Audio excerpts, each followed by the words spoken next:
Hey guys, it's Bro You Whack, and it's been a fairly quiet weekend for Overwatch 2. You know, it was President's Day, and they figured, hey, the dating simulator, it'll tide over all the lowly people this weekend for Overwatch, which is basically everybody. But they decided to go onto Reddit yesterday and do an AMA, which is an Ask Me Anything in regards of Overwatch 2, and they gave us some spicy details of some possible hero reworks and changes that are in the pipeline. And one of the biggest things that they talked about that surprisingly a lot of people have been asking for a change recently is to Cole Cassidy's Magnet Grenade. Now this is surprising because Cassidy's Magnet Grenade has already been changed because originally it was a flashbang where in Overwatch 1 it stunned the enemy. People truly thought that ability was complete cheese and brain dead because all you did was just stun a squishy, fan the hammer, and you got an insta-kill without any skill really. So the Overwatch team thought it would be a great idea to rework the flashbang because that was the whole point of Overwatch 2 is to rework CC, and now people are saying that the Magnet Grenade is just as bad, maybe even worse than the flashbang.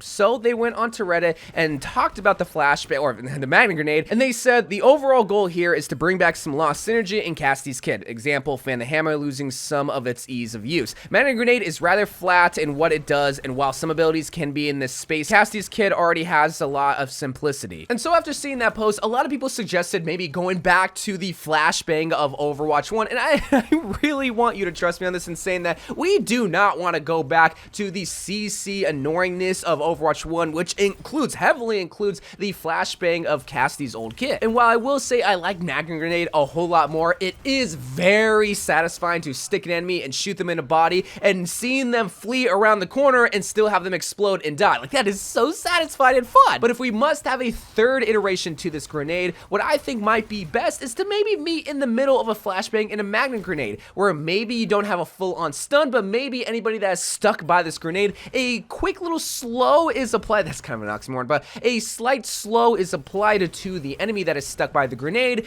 but it doesn't do as much damage how the original Magnet Grenade did. Plus, this also gives a little bit more utility to his fan the hammer ability, which right now it is basically useless. Like, maybe use it on a feeding ball, or maybe use it mainly just on a tank, but beforehand you would use it whenever you flashed and fan the hammer. Now you don't really use it all that much. But ultimately I want you, especially Cassidy mains, to comment down below what you think we should do to his hero kit. Keep it in mind that we still gotta keep him a cowboy. It's not like we can give him a laser beam to his hero kit to give him more utility. No, we gotta keep his rough and tough and attitude alive while also trying to make him better, which can be tough, especially for a simple hero like him. But the next hero change that I was really surprised to see was in regards of Pharah. Now the reason why I'm surprised to see Pharah is that, in my personal opinion, I didn't think Pharah herself was super overpowered, but when in regards of pharmacy, yeah, that is a huge problem that has been a problem for 6 years now. It just kind of seemed like it was an issue that couldn't be solved. But when asked about Pharah specifically, the lead balance designer went on to Reddit and actually said that they play Pharah a lot, so they might be a little bit biased in regards to Pharah balancing, but they said that we've considered potentially reworking Pharah to make her more interactive, but it would be a dicey one since to make big changes there, it would likely mean she has to lose the airtime she is capable of. So the idea here is that they would give her either less jet fuel or make it so that her jetpack launches her less in the sky, but ultimately whatever they decide to do, it's something that I'm not really looking forward to seeing if they do decide to go through it, because it falls under the mentality of let's make every good hero worse, which is never fun because we've all had it at one point in our lives where our main was a really good hero, but they were a little bit too good, and instead of trying to buff heroes to match those really good heroes, they nerfed our favorite hero, making them less fun. I'm looking at you, Somber mains. But what makes this even more frustrating is that when Pharah by herself is in the game, nobody looks at Pharah like, oh my god, dude, they picked Pharah, we lost. No, like, you see a Pharah by herself in the sky, it's like, okay,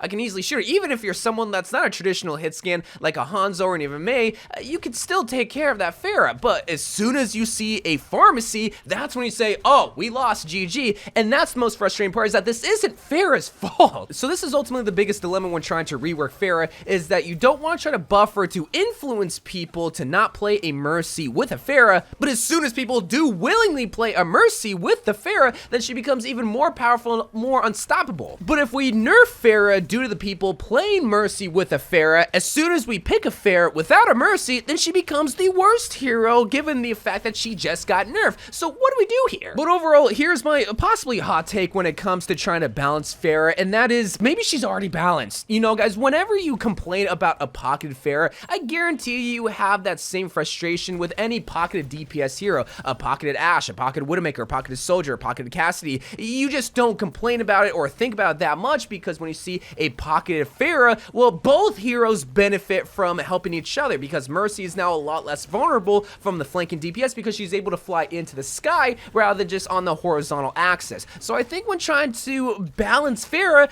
I don't think it's really all that necessary, because, well, if we're trying to balance pharmacy, that's just a Mercy problem, not really a Pharah problem. Now, the next hero that they talked about reworking in Overwatch 2 is Moira. Now, my biggest problem when it comes to Moira is that she is so stagnant. There's not a lot of moments within a game where you can use your Moira skill, which is kind of an oxymoron, and change the flow of the game. And that's why I really liked the Necrotic Orb when they brought it in the beta, but this was the biggest like cock tease of all time, because they brought it for the beta and then they took it away when I thought this was a fun ability where the Necrotic Orb could weaken the enemy. It was a unique ability that we haven't seen before, and it added a skill element to Moira, and they just took it away from us. So when asked about reworking or changing Moira, this is what they had to say. So there's some things we want to keep intact with any future changes. Moira still having this identity of being able to dish out damage, though maybe turn down just a tad, yeah, you think, and remain a comfort pick for many players. It's that idea of making a comfort pick that I can understand, because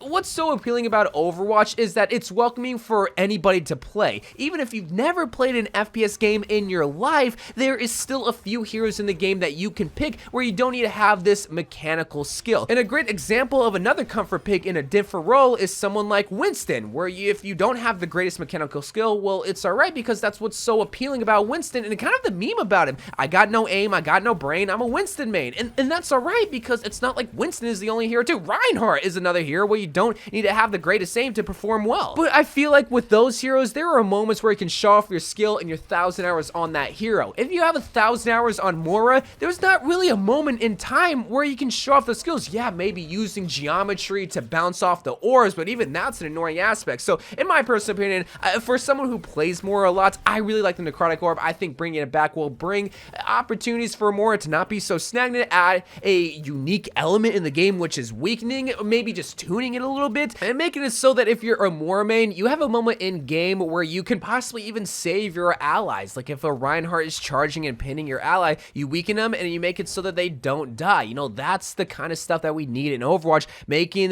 the good mains of heroes shine. But this Reddit AMA wasn't just all about hero reworks. In fact, they even talked about giving harsher penalties to competitive leavers, because this has been a problem ever since 2016 when competitive was first introduced, and they said that they will toy around with the idea of possibly penalties carrying over into future seasons. And I like hearing that the people that are intentionally leaving games are going to be punished, and therefore kind of influenced not to leave games, because, well, they know it will have a lasting effect, but all the people that have bad internet are shaking in their boots because they know that they might be punished for just having bad internet. And like, there really is no fixing this problem, because this is taking a human element that really shouldn't be in the game. But again, we're all just humans where we get frustrated and we decide, okay, I don't want to play in this game, or maybe mom made dinner and I have to leave, so I can't play anymore.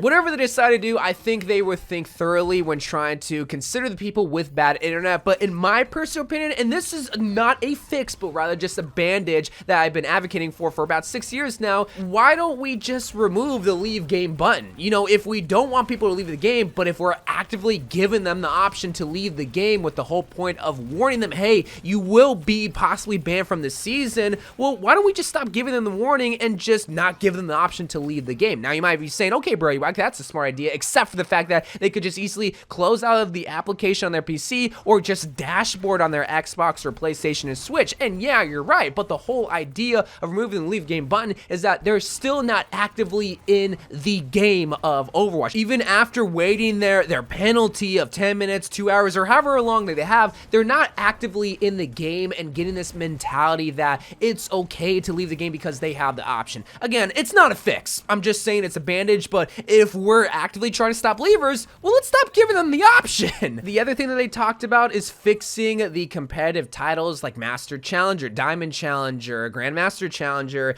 and they said that they're going to be working on this problem come season 4 and making it more specific, like giving a Tank Master Challenger title. But in my personal, and this is just me, somebody that hasn't earned this title yet, unfortunately, because this PC life is hard, I think that they should make better rewards than just just given the title of whatever season that they got Masters, Diamond, whatnot, possibly weapon charms, or just like giving us better rewards. Because in my personal opinion, I think titles are kind of lame and doo-doo, not just with competitive, but also with the battle pass, other challenges like in the Greek God event. It's just kind of like not a good fulfilling reward. But the last thing I'll talk about is another hero change, or rather lack thereof, in regards of Mercy, because Blizzard continues to say that they will not be changing Mercy in any stretch of the imagination anytime soon, and people that made Mercy don't like hearing that because they feel like their hero got nerfed too harshly, and people that hate Mercy don't like hearing that because they feel like they didn't nerf Mercy enough. I don't think I'll be giving my opinion on Mercy anytime soon, especially in this video, given the fact that, well, there's really nothing to talk about other than no changes are going to be coming. So if you love or hate Mercy,